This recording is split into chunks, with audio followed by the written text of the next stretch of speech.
Did you know that the FIFA World Cup is the most watched sporting event in the world? In 2015, FIFA.com wrote an article that said more than 1 billion fans tuned in to watch the final of the 2014 FIFA World Cup Brazil, with the competition reaching a global in-home television audience of 3.2 billion people.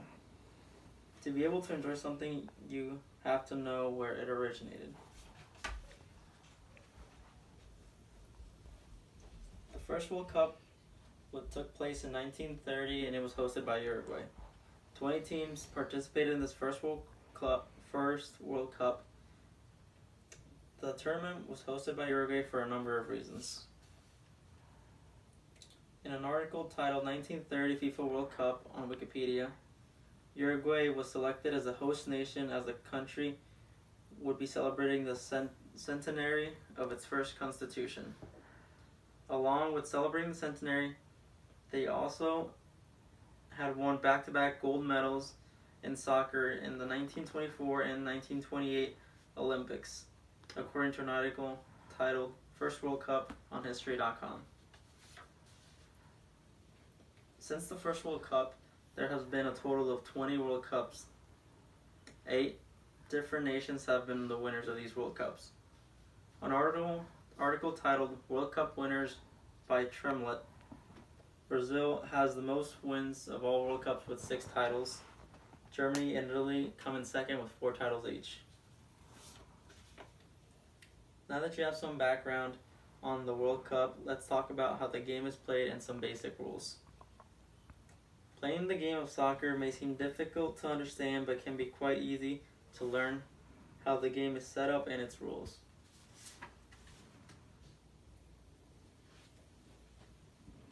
The game of soccer deals with 11 players, as you can see. You have 10 outfielders, and you have the lone goalie. Usually a team starts off with the traditional 2 attackers, 2 forwards, the 4 midfielders and 4 defenders, and 1 goalie. The main responsibility of the forwards these are the strikers, so their main responsibility is to score the goals. They're the highest up on the field, so they are the ones that score the goals. Next up is the midfield. They support the forwards and give them passes, and they help out on the defending end of the spectrum.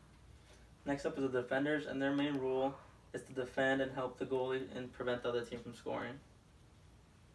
Next up is the goalie, and he's the only player on the field that can use his hands. But he can only use them around the 18-yard box, where he can grab the ball with his hands, and he stops all the shots from coming or going into the goal.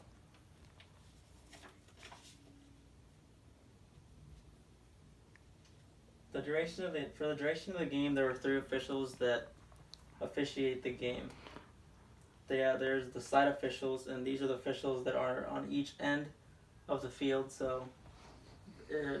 So one runs on this whole side of the field, and the other one runs on the opposite side of the field.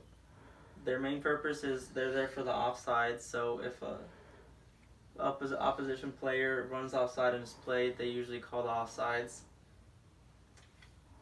And then next up is the main official, and he is the one that runs the whole inside of the field, and there's only one of those.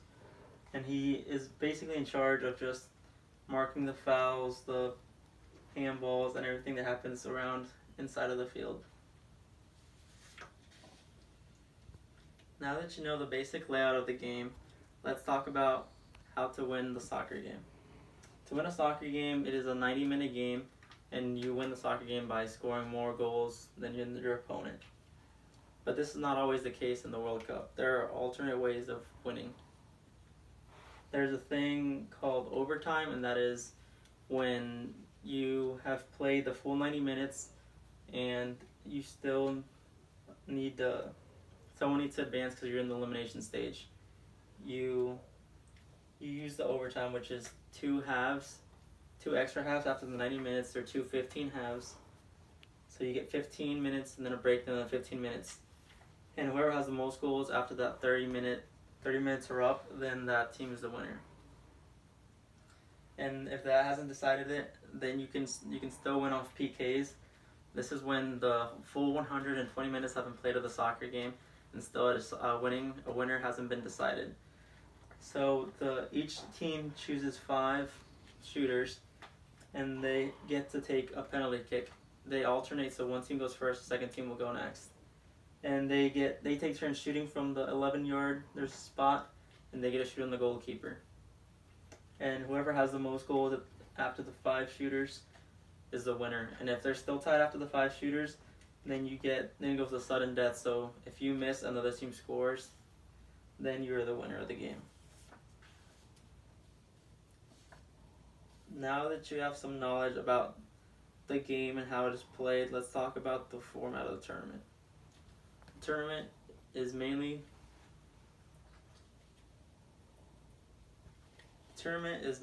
broke up into 2 parts.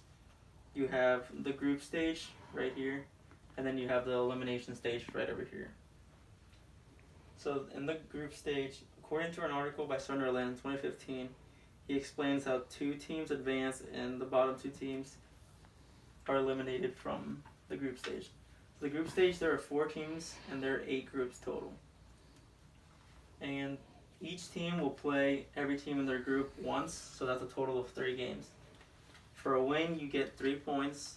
For a tie, you get 1 point, and for a loss, you get no points. The top 2 teams who have the most points in your group are the ones that are advanced, and the ones that have the least amount of points, they're eliminated from the tournament.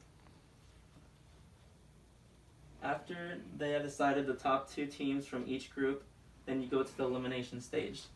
In the elimination stage, there are 4 stages. You have the round of 16, where there are 32 teams. You have the quarterfinals, where there are 16 teams, and then the quarterfinals there are 8 teams, and then the semifinals you have 4, and in the final there are 2 teams.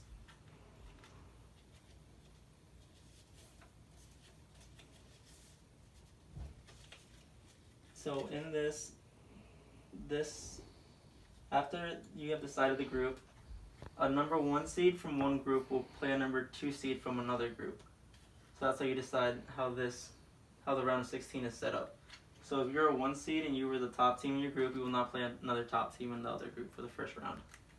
And after that, you just win your game and you advance all the way up to the final. Now that you know some history of the World Cup, how soccer is played, and some basic rules and the stages of the tournament, you can conclude that the tournament will be very exciting to watch. Thanks for listening to the speech, and I hope you all gained some valuable information about the World Cup.